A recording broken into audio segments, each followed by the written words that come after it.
3 people have died after a listeria outbreak in Washington state. The Washington State Department of Health says it has seen a total of 5 cases so far.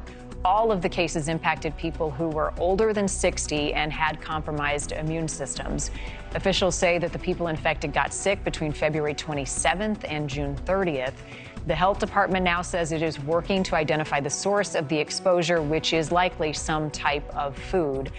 It's a difficult investigation, but an important one. Joining me now to talk more about it, Dr. Stephen Stites, Chief Medical Officer at the University of Kansas Health System. Thank you for being with us. How important and timely is it to find the source of this before anybody else gets sick? What are the challenges? You bet it is important because you have to find the source so you can prevent it to getting to other people. Yes, 5 people who were over the age of 60 got sicker. The problem is probably a lot of people had it. Listeria can be very mild in some patients. So the challenge is you don't really know the full extent of the outbreak, which makes it a little harder to go back and trace where exactly it came from. Because these people are in different areas, or slightly different areas within the same catchment area, so to speak, they probably did have it from food such as lettuce or some other product. But the real key is to try and prevent it from getting in other folks, especially those who are pregnant, children who are very young, and those who are over the age of 60 or 65 or have other diseases of their immune system. And why does something like listeria make those people more vulnerable? What is happening inside the system when somebody has it? Yeah, that's a great question. And it's a little unique to each one. But think about COVID-19. Remember, we always say if you're on immunosuppressive drugs or if you're a little older, then things aren't going to go as well predictably for you. And the same thing's true with listeria, or your immune system's just not as well galvanized to fight against it because your immune system's a little bit older. And unfortunately, like me, it's just a little bit slower. And so for someone who's pregnant, the challenge is that listeria can cross the placental membrane and get into the unborn child and cause some real significant birth defects, CNS challenges, etc. And even for women who are pregnant, you can have a few more challenges with it as well. So it really is kind of a unique question about the exact risk to that particular group of folks. And when it comes to a listeria infection, is there a treatment when people start noticing symptoms, or is this something that needs to run its course? Yeah, actually, there is a treatment, and that's why it's important to identify early. There's some pretty simple drugs that can be used to treat it. But because listeria is still relatively rare, people may not look for it right away. So you have to think about, okay, what's the group of folks I'm thinking about?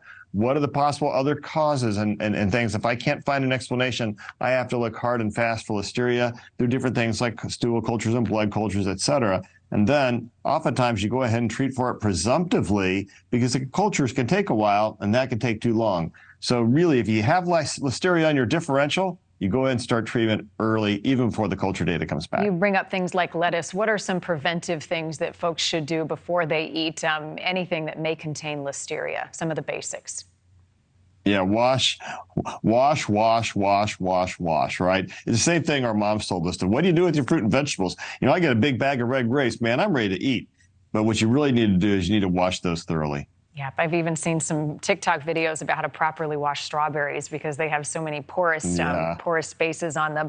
Another health topic I want to get your thoughts on. Doctors are warning patients to stop taking weight loss drugs like Ozempic that we've heard so much about before procedures that require sedation. The drugs can increase the risk of some serious complications.